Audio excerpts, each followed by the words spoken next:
You ever been to the race? No, but I have seen, television. Just the thing was, they'll start practicing after a while, and you see them practice. So it gets pretty exciting just to watch them run by themselves. Director John Lasseter said that he wanted to make it as accurate as possible, the film, to the sport. How accurate is it?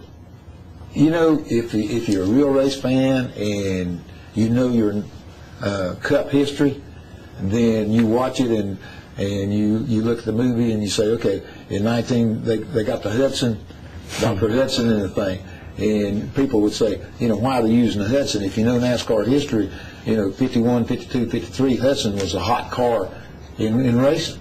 So he puts stuff like that in. At the end of the race, I wreck, my deal, I get in a wreck.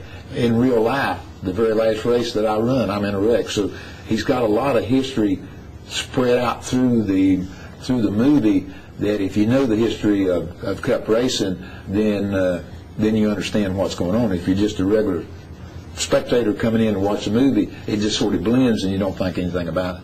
The film also focuses on a hotshot young race car driver trying to get that sponsor deal. What's your advice to these young race car drivers who are coming to the sport?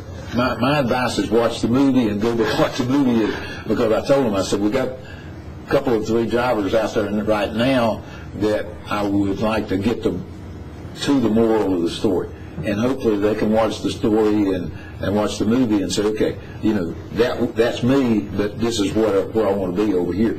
And, from that standpoint, I think it's just a good moral story for everybody. And, of course, how has the sport changed since you've been in? Yeah, well, like I told you, it's really used to be a southern sport, and over the period of the last, 12 or 15 years, the rest of the country has discovered what the South had for, 30 years. And it just took time and effort to do it. The TV contracts has helped. Our sponsors have took us all over the country. A movie like this will get us to the rest of the people.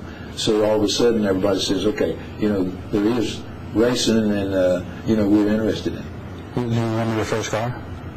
The first car I had was a 56 Dodge.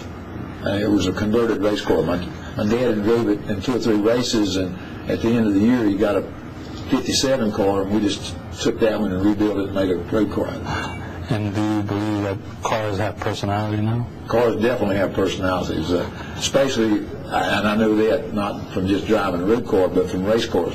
If you had 4 or 5 race cars, there was always a favorite. You done better, you just felt more comfortable with it than you did maybe some of the others. Thank you very much. Thank you, man.